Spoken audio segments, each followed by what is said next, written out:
Well, thank you, everybody. We are going to share a presentation with you, and the senior team is going to talk through different elements of this.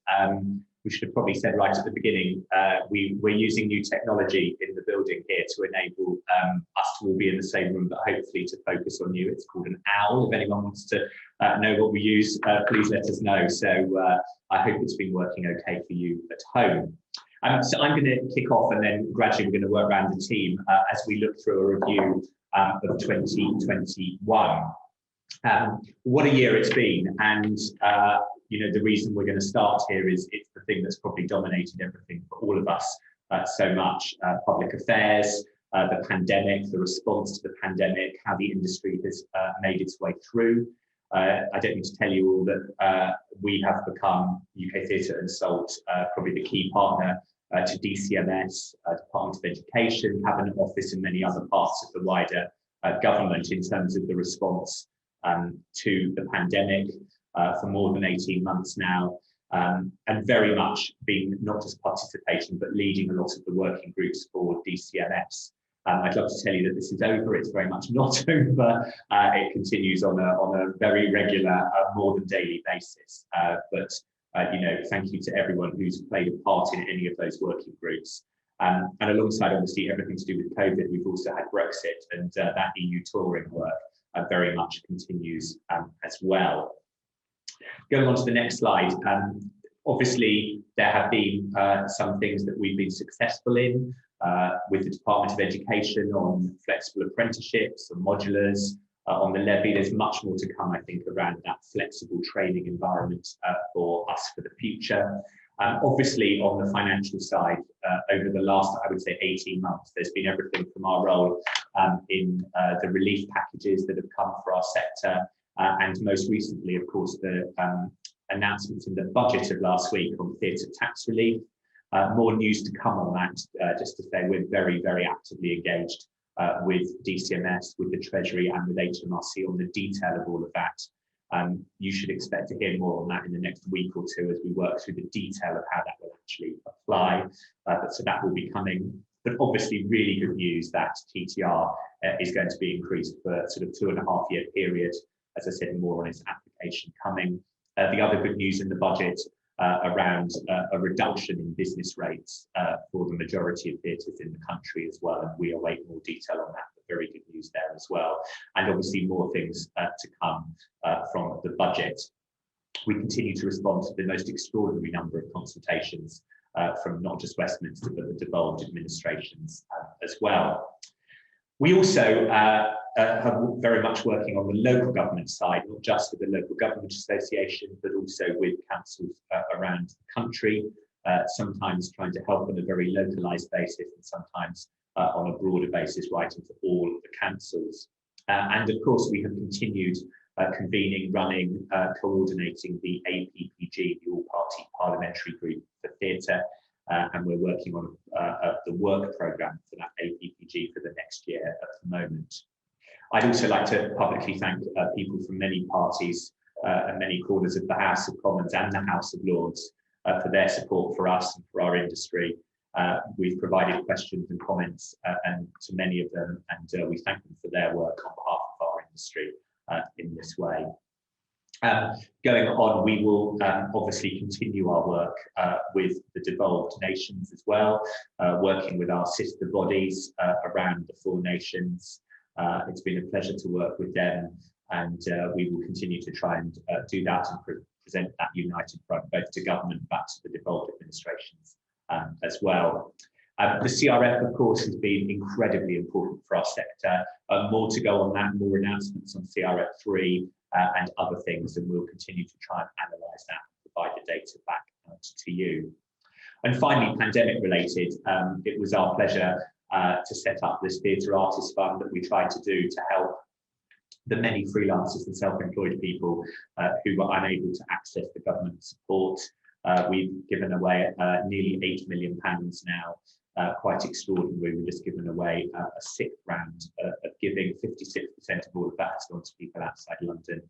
You'll see some of the other breakdowns there. And my personal thanks both to our team here who rallied around to bring that about and administrate it incredibly quickly, but also to the many donors, the foundations, the trusts, but also the many individuals who've given to enable us to do that and to directly fund. Just to say, every penny we have raised has been given out. The Salt Sister Charity TBT has funded all the administration of that. So thank you to everyone on many, many sides who helped so many people on that. Okay, I'm going to hand to Martin to go through some of the finance stuff. Martin. Thank you very much, and hello again, everybody. So as I indicated in the AGM, we have a quick look at 2020 and financial results, a little bit of detail behind that. Obviously, like everybody, finances were hugely impacted by COVID, but in that anyone can be considered to have been lucky during that period. The UK theatre was quite lucky with the timing of the subscriptions, which were substantially collected by the time that the pandemic hit, and as that's our main source of income, that sort of kept us very robust. We did, however, see quite a big drop in revenue. The main source of that was from the fact that our courses and events program basically ceased around the middle of March. We ran a few online courses towards the end of the year, but basically there was no revenue from that source. We obviously also lost the Theatre Awards in 2020, but the loss of that was offset by our furlough income, and a combination of furlough and salary reductions contributed 42,000 to the bottom line, which in the end was pretty critical. We also had a range of other savings associated with reduced activity. The awards themselves, obviously, but everything in relation to the office, travel expenses, and etc. So, as I said, the net surplus of 10, reserves of 417,000, a good position to be in. It does only represent 5 months of activity, so we keep it fairly lean as well. So it's important to keep those reserves up.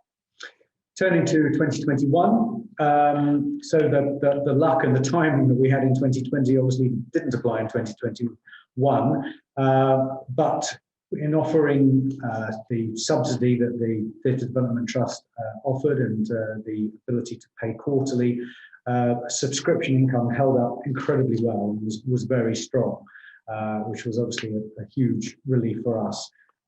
There is likely to be a further drop in revenue even on 2020. Obviously, we've had even fewer courses and a reduced furlough as well. Special mention, however, must go to our partners with Tysers, Ecclesiastical and Spectrix, continued support throughout this year, despite maybe not having the kind of opportunities to promote their services. So we thank them very much as well. And as well as ongoing savings from reduced activity, we also had some extended periods of staff vacancies. Some staff left. We left a period before replacing them. So we had a £35,000 saving to budget. So we are projecting marginally above break even for this year as well, which I think in the circumstances is a great result. And then finally, just turning to some of the other activities that I've been involved in. The first one, the long march to try and get government-backed insurance scheme, providing data analysis, surveys, lobbying of members, and many meetings with DCMS. Sadly, what came out in the end proved to be expensive and not covering many of the risks. Of perhaps more success, the VAT reduction, the unintended consequence that came from the differential impact on commercial and culturally exempt venues. We identified workarounds for that, brokered discussions, and had some level of success in extending that. Just closer to home, from September, we started a phased return to Rose Street. We're operating, as you can probably see, a hybrid working to provide flexibility while keeping numbers restricted in the office and our staff safe. We've also conducted surveys with staff about the longer term situation and how we might introduce hybrid working down the line as well. The knock-on effect of that is that we are able to offer members at very reasonable rates some office and conference facilities here at Rose Street. That can be by the hour, by the day, or even longer. So if you're interested in using any of our space here for meetings or conferences, please contact UK Theatre for details. Thank you very much. And we're going to hand to Sebastian. Thanks, Julian. Hello, everyone. I'm just going to talk you through some of the projects that we've been working on over the last year. A few main areas. Diversity and inclusion, obviously, was a biggie. As an organisation, UK Theatre has done a lot of work in this area over the years anyway. So really, this was sort of, continuing this work, but also responding to the Black Lives Matter resurgence last year. And, we're trying to look at the things that will make an impact. So we're starting to do more demographic monitoring. Arts Council obviously has been doing it for years, but as we know, our membership is very broad. It covers a range of different types of organisations. So we want to make sure that they're all included. And, as you know, data tells us that we can get information from. It helps tell us stories about who our staff, who our boards are, who our membership are. So we're just going to start doing regular surveys and then benchmark that and then report on it so people can know, what progress we're making in terms of our workforce. We've also been trying to respond to some of the issues and the challenges that people are facing. Obviously, beginning of the year, as people started to reopen, started to recruit, we wanted to make sure that everyone could recruit in an inclusive way. So we created an inclusive recruitment guide. Clearly, it resonated. We've had over 3,500 downloads in less than a year, which is fantastic. And also, in terms of getting information out to people, our diversity and inclusion resource library we've been updating that, and that's also proved really invaluable. We've had nearly 4,000 unique page views of that. Just to let you know as well, we're going to be sending this deck around afterwards, and we will put links to all of these different web pages on that, so you'll be able to click and find some of this information. Fiona touched earlier on the changes that we've made to the UK Theatre articles. And these things, it's one line on a slide deck, and yet it was a massive amount of work, a couple of years' work. And you're starting to see the changes there, which is fantastic. And as I mentioned earlier, we'll be reporting on that in due course. Other organisations are creating initiatives that we're wanting to support. So you may have seen the Anti-Racism Touring Rider that was released a few months ago. And it was put together by a group of different, predominantly touring organisations. And some of our members wanted to make sure that the venue side of things was represented. So we're going to be doing some consultation on that with yourselves in the coming weeks. So do keep an eye out for the newsletter. It would be great if we can get some of you inputting into that. And the Inclusion and Anti-Racism Working Group that we formed over a year ago has been continuing to meet and guide us in this area of work. The next area I want to talk about is safeguarding, another working group that we formed, the Safeguarding Working Group. It's really about trying to address bullying, harassment and discrimination. So this is an issue that unfortunately isn't going away. You remember a few years ago in response to Me Too, there was a lot of work that we did. And really, this is sort of the next phase of that, if you like. There's been, ongoing revelations, unfortunately, people speaking the truth on social media. And so we really want to make sure that we can sort of tackle this once and for all. So you might have seen, hopefully on Monday this week, we published our revised 10 principles, which was about setting standards for safeguarding in our working spaces. We had support from 22 industry bodies, including the 4 main entertainment unions, members of APTL and our equivalents in other nations. So we would really encourage you to find out about it, to get the poster and download it and put it up in all of your workspaces, and to use those principles as a way of trying to make our workspaces more inclusive and welcoming. We're also sitting on the DCMS and Creative Industries Bullying, Harassment and Discrimination Roundtable Group. This was formed a few months ago. It is moving at pace. It's really trying to do similar work as what we're doing, but at scale, looking at these common issues that unfortunately are across the creative industries. And one of the things that is being looked at is looking into some sort of independent standards authority, which would be somewhere that people could go to report issues. It could have investigative powers. It's a massive piece of work, as you can imagine. It's still in the relatively early stages. It's being led by Heather Rabatz, who's an amazing person to be leading this work. And again, we'll be feeding back on that as we have any news. There's also other ways in which we're looking to improve safeguarding. So some of which we've done before. We're going to revisit the training that we provided, and we're looking into some sort of third-party HR advice, which is something that our members have asked for previously. and also looking into possibly having some sort of trained specialists. The third area I want to talk about is working culture. So again, there's some work we've done on this in previous years. The Theatre Helpline continues. We're also looking into creating a sort of live chat function, just because to try and broaden its appeal, if you like. So we're developing that, and again, we'll let you know in the coming weeks and months once that is updated. We also ran some webinars on our theatremeansbusiness.info platform that we created in response to the pandemic. So this year we created 10 wellbeing and mental health webinars. They're still up actually, so they're available for managers and also for just anyone in the industry to help.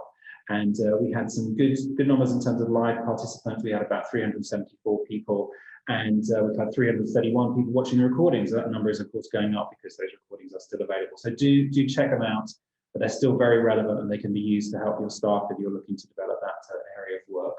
We have a resource on our website. I hope you've seen it. Again, we'll put the link in this deck after this presentation. And we've had over 4,700 views. So again, it's clearly a resource that people are finding useful. And more recently, we published a remote working toolkit. We're talking before about flexible working. And again, we know that a lot of our members are wanting to navigate their ways through this to find sort of practical help. And so that's what we commissioned. We commissioned from Pippa, who are really leaders in this area of work. And in the last 2 or 3 months since it's gone live, we've already had over 1,300 downloads. It's a very practical, easy to use guide. I really encourage you to have a look at it. It's got sort of a step-by-step way of approaching this whole area. Skills and development is obviously a massive area for us in terms of our workforce. You might have read about Theatrecraft. So actually Theatrecraft's been going for 15 years already. It's traditionally sat within SALT. It's been based in London. It's had a range of our SALT members taking part in it. There's a series of workshops, talks. It's very interactive. It's for 16 to 30-year-olds. So it's very much inspiring the future workforce. And because of the current situation, we are making it go online. It's going hybrid. So there'll still be an in-person version of it, but also it's going to be online. So for the first time, we're able to broaden its appeal, both in terms of the people who are in the marketplace, in the sort of trade fair part of it, if you like, but also young people from around the country can find out about their sort of career options. Linking with that, we've also been doing some work with Big Bang Fair, so it's a STEM careers fair. And also just we wanted to mention the work of our sister organisation, Stage One. They do some fantastic work supporting new UK theatre producers and productions. They have a trainee producer placement scheme. They've got 8 new paid placements. And also Bridge the Gap is a subsidiary part of Stage One. It's a project that Stage One runs. This is about supporting producers from underrepresented backgrounds. They run the producer program, so there's 10 emerging producers coming through that at the minute. And as a result of that, there's also some placements. There's year-long trainee producer paid placements, which are fantastic. So it's just one area in which we're trying to develop that future workforce. We produced a business plan at the beginning of the year. Hopefully you've seen that. These are all the different areas. It was pretty much based on the sort of format of our previous 5-year business plan, which obviously we had to pause last year. Really, the focus of it, as you'd expect, was all about resilience and recovery. So again, we'll put the link so you can have a detailed look at that. We are keeping it updated so you can see where we are with our progress. But I just want to talk about some of the projects we've got coming up next year, which are also in the business plan. If I can have the next slide. Brilliant, thank you. So yeah, we're doing a member survey, so that's coming through very soon, just to help us really get a sense of where everyone is at with their business and training needs. So as Martin mentioned, we paused our training, but we want to see where, do you still have training budgets? What are the key areas that are going to be of most of use to you before we start programming our training for next year? We're going to be doing our symposium, our summer conference in person. Hallelujah. We're going to be doing our UK Theatre Awards in person next year, which will be fantastic. A great chance to get to see everyone in person again. We are recruiting a data analyst. You might have seen the job ad for that. Do please check that out. It's on our jobs section. This is to really help us dig much deeper in terms of the data analysis and reporting that we do. Touching on a lot of what Julian was saying, there's a lot of research we've been doing ourselves. We've been pulling in data from different sources. And we really want to make sure that we can be really proactive with this area and that we can sort of lead that conversation in terms of what the data is telling us and how we can make a strong case to government. We're still continuing with our APPGs. We did 4 last year. We're going to be doing more of those this year. We're working on a public affairs strategy. I mentioned the touring rider consultation. We're looking at doing a mentoring program to address representation, and also just going to be continuing to tell you about some of the resources and initiatives that we've got, which are still available, still valid. Before I go, I just want to do a quick introduction to the team. The people showing is myself and Annie, who is our project coordinator, and Natalie, who's our administrator. So we have been working throughout most of the last year. There were others that bit by bit they've left us to go to pastures new, but I just want to introduce you to the new members of the team. So we have Gemma Davis on the left, who's our new training and events coordinator. We have Christopher Walker in the middle, who is our public affairs manager, and we have Gemma Nelson, who is our membership and marketing executive. And there's one other person, Siobhan Walsh, you may have met already. Siobhan works at Stage 1 part of the time and previously was working at SALT. And now Siobhan's joined us just because really her area of work is about workforce and career development. So it sits much closer into that broader workforce work that we're doing. That's it from me. Thanks, Sebastian. I'm going to cover Phil's section. Everyone here has been working very hard, so people are gradually taking holiday. Phil is in Mexico for a couple of weeks, lucky him. So I'm just going to cover quickly the work that he's been leading on. And very much, obviously, around the risk and safety area has been the response to COVID, particularly the interaction with the membership and the more technical side of the work going on, publishing our FAQs, the frequently asked questions we've had on our websites, and very much leading the work in some of those detailed working parties with DCMS. Phil's also led 49 sessions so far on our COVID safety courses, 700 people trained, and that's been, I hope, a real resource for people all over the country.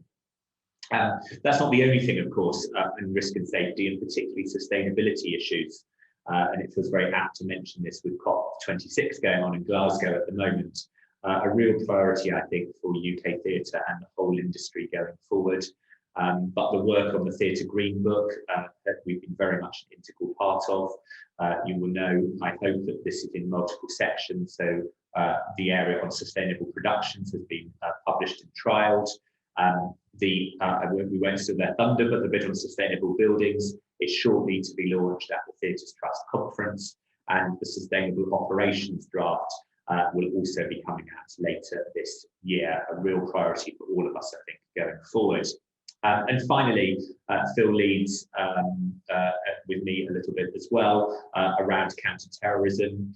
And obviously, after the awful incident at the Manchester Arena, there is this new Protect duty consultation that is being consulted on at the moment. Phil is an integral part of the work with the Home Office and the National Counter-Terrorism Security Office on all of that. We anticipate that new legislation coming out in 2022, and we wanted to make sure that you all understand what your responsibilities will be under that. Okay. That's it from me. On behalf of Phil, I'm going to hand over to Wayne, where obviously it's been an incredibly busy year on employment relations. Wayne. Thank you, Julian. Good afternoon, everybody. Put my video on, you can see my wooden domain. Good afternoon. As Julian said, we've been particularly busy over the pandemic period in terms of negotiations with the trade unions regarding variations to the collective agreement. Obviously, those variations have proved essential not only during the close down period, but as we've opened up, they've really begun to deliver what we'd hoped they'd deliver, or what they've needed to deliver in reality. They have had significant impact on the union members, and we've needed to maintain constant contact with them and discussions with them as these issues develop as we continue to open up. And over the course of the pandemic, we held a series of we had many meetings with our committee members, and I know some of the colleagues are on this are attending this AGM today, and I'd like to personally thank them for their time and commitment and their expertise, which they've always given unstintingly and very willingly. And I'm eternally grateful for the work that they've contributed. We've also held a number of webinars, particularly focusing on BEC2, because as colleagues will be aware, the UK Theatre BEC2 agreement, the way it's evolved over the years, it's meant that many UK theatre members have developed more local and more flexible terms, and it's interesting and necessary to pay particular attention as to how they interact with the UK Theatre BEC2 agreement. In terms of the future of the UK Theatre Vector Agreement, it's very much in stasis, is very much looking, I wouldn't quite say wither on the vine, but we don't envisage making any significant changes to it. Most notably, we're not looking to make any revisions to the payment system or the payments, the level of payments in that agreement until such time is Beck to indicate that they would be willing to agree to a fundamental overhaul. Every time we meet with them, they say they're willing to, but then when we actually put measures to them, they say they're unable to agree them. So that's why there's a continued growth, and one that we're encouraging, continued growth in terms of local arrangements, and we're always on hand to assist and advise members to develop those local arrangements through a template arrangement which we've developed for members to use. One of the things that did come to the fore during the course of the pandemic, obviously, was the desire and necessity amongst colleagues to put out some digital work, some streaming work, so that they could maintain links with their audiences and actually maintain links with future audiences as well. And one of the key issues there was we reached agreement with Equity to facilitate that. It's something we've been working on for some time, and again, I think as Martin said, there are some benefits that came out of the pandemic for us, and that was certainly, it moved Equity to a different space than they'd been in the past in terms of discussions about streaming arrangements across UK theatre collectively, rather than wanting to consider them on an individual case-by-case basis. We're continuing to make progress in that area, slowly but surely. In Equity, in fairness to them, have undertaken a survey of their members, and they're much more in a better space now to make progress on that. And that's some work we will be continuing at pace in the forthcoming weeks. Another thing that we did, we had the opportunity to do, was to redraft the UK theatre agreements. By redrafting, what I mean is we've reordered and restructured them. I mean, I think it's like a lot of collective agreements that have developed over the years. They resemble more of a shopping list rather than a structured approach. So we've revised or we've changed all the running order of the terms and everything, and made them easier to use, so that the things, so that the respective clauses which deal with the same issues are all on the same page, as it were, rather than in different chapters or different sections of the books. And we've also produced those now electronically in a searchable PDF format. So again, colleagues, rather than having to stroll down an index, can actually just put in some keywords and phrases, and the respective clauses will come up. We're just in the process of finalising those details with the respective trade unions, and say there's no major issue with them because the terms are the same. We've just reordered them and made them easier to use, and they should be available for members to use this side of the new year. And we'll issue an update on those very, very shortly. In terms of going forward, the other work that we've been doing, obviously during the course of the pandemic, we had many queries from colleagues, and not only in terms of what happened in the immediate aftermath of the close down, but obviously in terms of the work we were doing on the variation agreements, and increasingly as we began to open up again the application of those variation agreements, and all things obviously related to the ongoing uncertainty, chopping and changing of the course of the pandemic and the various regulations around it. And again, just another good thing that has come out of this, I think, is the use of Zoom has enabled us to deal, I think, much more in a much more nuanced, in focused way with members' queries, because we've been able to have Zoom meetings with them rather than just pinging emails and not, you know, backwards and forwards, and neither of us getting the full sort of full picture. We've been able to have these Zoom meetings, which have been much more efficient in terms of resolving queries, and I think much more effective in terms of actually giving a tailored advice and tailored assistance to a greater degree and a greater level that we'd have normally engaged in, whether just through email or by telephone. And it's enabled us, I think, to get to know members better and put faces to names, and I think that's developed the relationship, and hopefully we have improved understandings with each other as to how these agreements work. Moving on in terms of what we will be facing in the forthcoming months, as I've mentioned earlier, we'll continue to work with Equity on the streaming. We're also engaging now with the Writers Guild of Great Britain in terms of looking at rights issues when we want to stream work penned by playwrights, obviously. So we've got a meeting with those in the forthcoming weeks to actually try and tie these things together. looking ahead to the variation agreements, as we've already noted today, it's still far from certain where we are with the course of the pandemic, but we remain ever hopeful that we will be seeing the back of this over the forthcoming months. And in preparation of that, of course, we have a review date of April next year for reviewing the variation agreements. I don't mean to say that they automatically end and that we're all suddenly going to go back, but it does mean that we'll be sitting down with the unions in January and February just to try and take a sense of where we're going, what things will be looking like.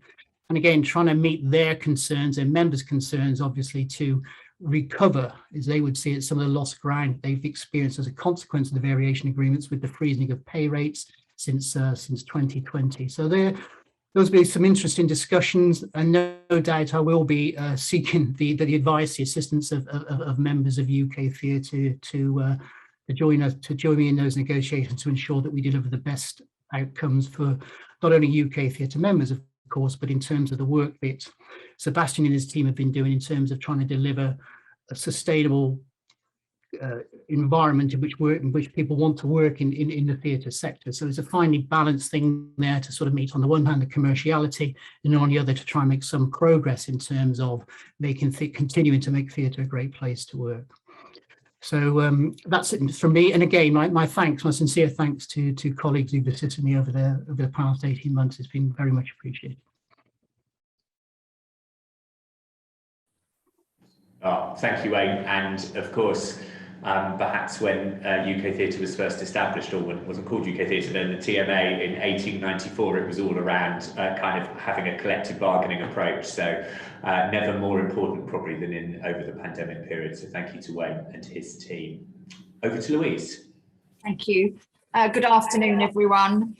So the legal service, in the past year, the legal team has given one-to-one advice on to over 55 organisation members on over 100 legal matters.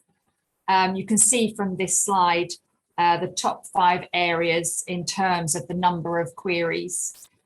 As in previous years, the most common topic by far was employment law. Of course, for much of the year, members' questions have largely focused on the impact of the coronavirus situation on specific issues. Latterly, as venues and shows have started to reopen, we've begun to see a return to more routine queries. Can I have the next slide, please? This and the next slide show the key legal issues we've worked on this year. We went to council several times this year to obtain opinions on a number of questions relating to imposing COVID-related requirements on staff.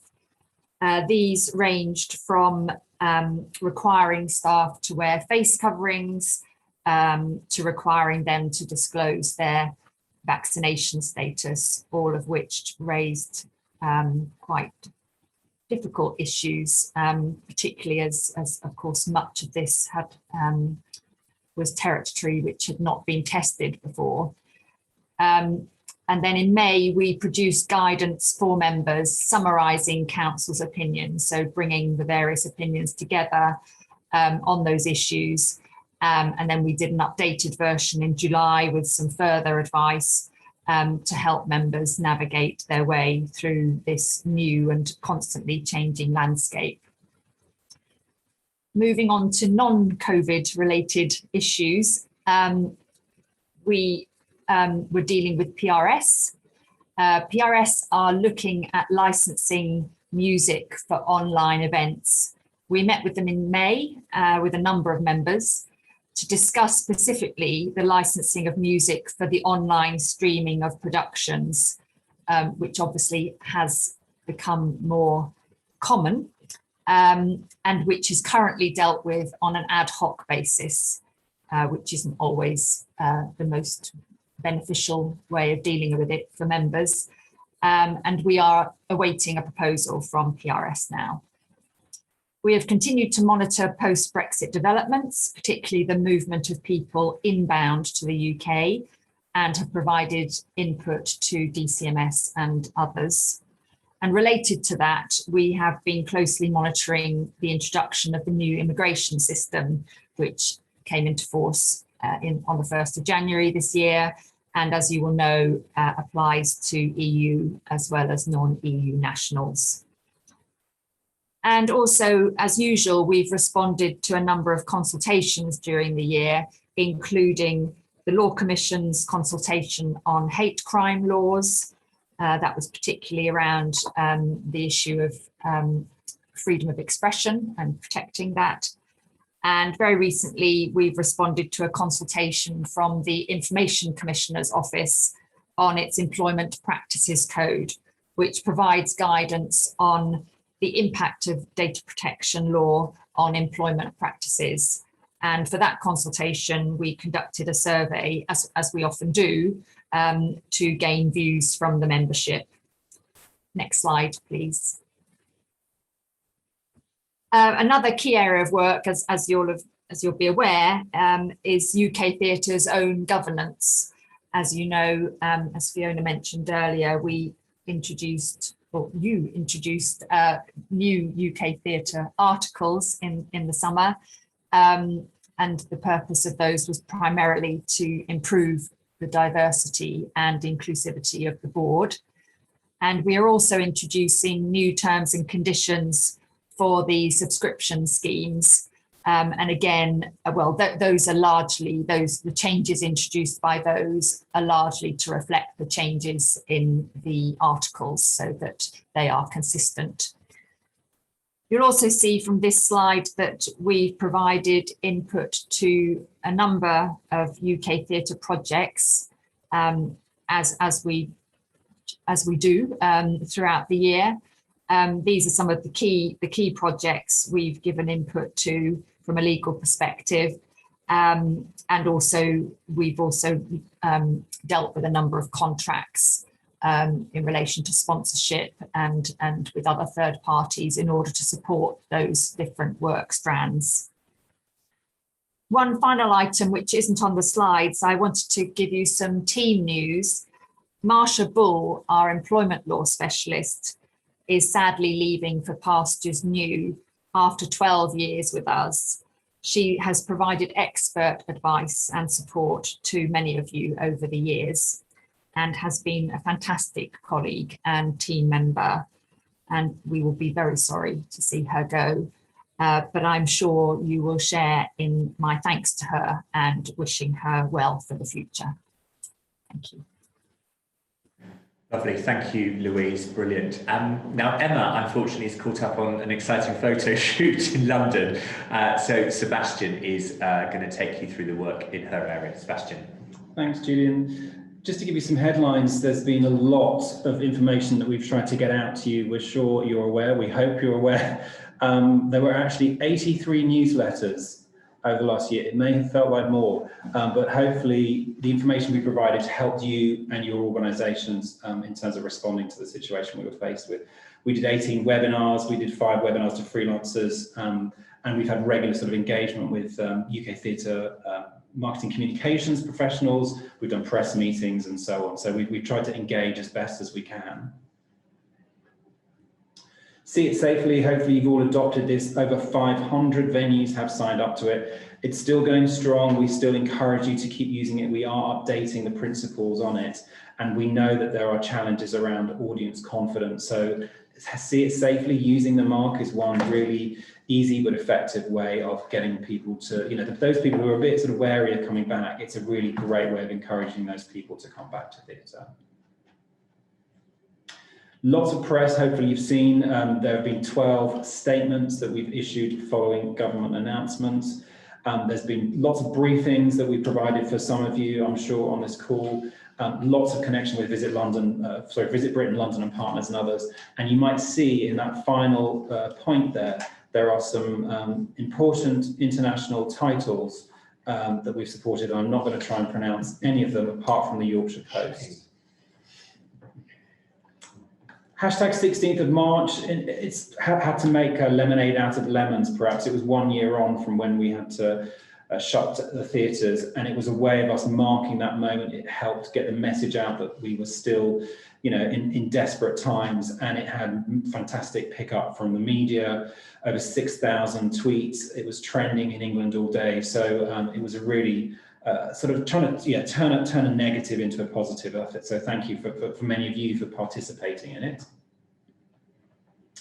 And hashtag back on stage, it's a great way of getting our audience to engage and our audience to share the word that theatre is back on stage, as the hashtag suggests. So we're still continuing usage of this and encourage you again to use it and, you know, get your audiences to use it as possible to get it trending. Just a couple of promotions I wanted to tell you about. Again, some of you may have participated in these already. The O2 promotion, it launched in May and it's still going on. There's a fantastic deal for O2 customers, and across the country you can get sort of special ticket deals through a theatre token. So we really encourage you to take part in that. And also some of you may have taken part in West End Live. Although it's called West End Live and it happens in London, many touring productions took part. You might have seen some of the footage on the official London Theatre YouTube channel. I do encourage you to check it out whenever you need to pick me up, because there's some fantastic shows that the cast put on there. Great, thanks Sebastian. And you mentioned theatre tokens, so we're going to have a very quick update from Nathan on theatre tokens work. Thank you, Julian. Good afternoon, everyone. Yes, it's been a difficult period. I'm sure you'll all agree. Same for theatre tokens. However, after now we've come out of lockdown, we are seeing an increase in sales gradually, which is great. We now also have over 260 theatres participating in the theatre token scheme. And obviously we're beginning to see sales pick up through venues across the country as the theatres reopen, which is great. Also to share with you, over the lockdown, we've had a significant number of inquiries from customers who have theatre tokens, often checking out the validity. There is no expiry date, so we've been able to tell people that their vouchers are safe and secure and they can use them. So we know that there's a lot of people out there who are wanting to use their theatre tokens now that theatres are reopening, which is great. We are able to support participating theatres through the listings that we have on our website. So if you are a participating theatre, please head over and check out the listings. They are amalgamated into emails that are sent out to people who subscribe in your area. It's free of charge. We also send out a token talk email as well to all of our subscribers once a month. So if you're interested in taking part in that, please do contact us. If you contact Jamie at theatretokens.com, he'll be able to help you with all of that. So we are starting to see sales pick up. So 1.4 million to date. Sorry, can we just go back one slide? Thank you. 1.4 million to date. And obviously we've got the peak period now coming through, which is great. And online redemption has really seen an increase in redemptions for those venues who now have online redemption. So online redemption is available through Official London Theatre and TKTS, Key Tickets and the Lowry, the Yvonne Arnold and the Comar Theatre on the Isle of Mull all have online redemption.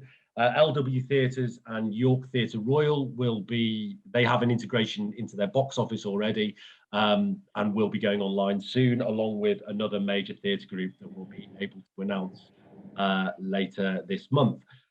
If you're interested in online redemption, again, please contact Jamie at theatretokens.com and he'll be able to help you. If you're a SeatGeek customer, the integration is already in place, so you can just be switched on. If you're with another ticketing system, again, speak to Jamie and we'll let you know where we're up to with that integration. Next slide, please. So, difficult lockdown, obviously, but we continue to sell theatre tokens through our retail and supermarket partners, Tesco's, Smith's, Sainsbury's, Morrison's and Waterstones. And I'm very happy to announce that we have now started rolling out across the Waitrose estate. They have launched in 20 stores to start with. It's the first time they've ever had gift cards on sale, and we were one of a select 15 or 20 brands that were chosen to be part of the launch.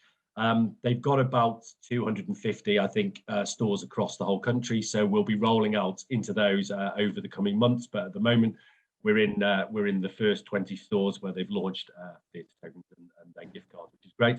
And obviously, plus 260 theatre box offices across the country where people can purchase theatre tokens. So we've got a significant reach across the UK, which is great. Next slide, please.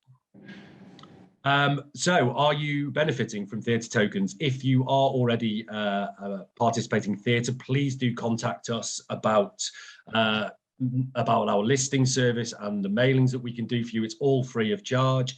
We're happy to help anytime we can. You can email inquiries@theatretokens.com or contact Jamie, who's our business development manager. So again, Jamie at theatretokens.com, and he'll be able to help you with all of that marketing support. Also, as mentioned by Sebastian, we have partnered with O2, and people can now buy £40 worth of theatre tokens for £20 or £80 worth of theatre tokens for £40 through the O2 app, and that's been hugely successful. Every month we've sold all of the available products within a few hours. So lots of people out there are purchasing theatre tokens, which is great because they can only use them to come to participating theatres in the scheme. So if you're not a member of the theatre token scheme and you'd like some more information, again, do contact inquiries@theatretokens.com or Jamie or myself, and we'll happily talk to you through how the scheme works and what we can do to support you. Thank you. Wonderful, thanks, Nathan. That brings us to a conclusion of our review. You can see just the vast quantity of work that's been going on over the last year. We want to give people a chance, I know it's slightly weird online, a chance to ask any questions. So please do put anything in the chat and we'll field any questions. While we give you a chance to do that, I just wanted to go on, obviously, and just, if you can go to the next slide, Gemma, that would be great. Obviously, the only reason we can do all this activity is due to people being members of UK Theatre. Thank you to everyone who stood by us over the last year.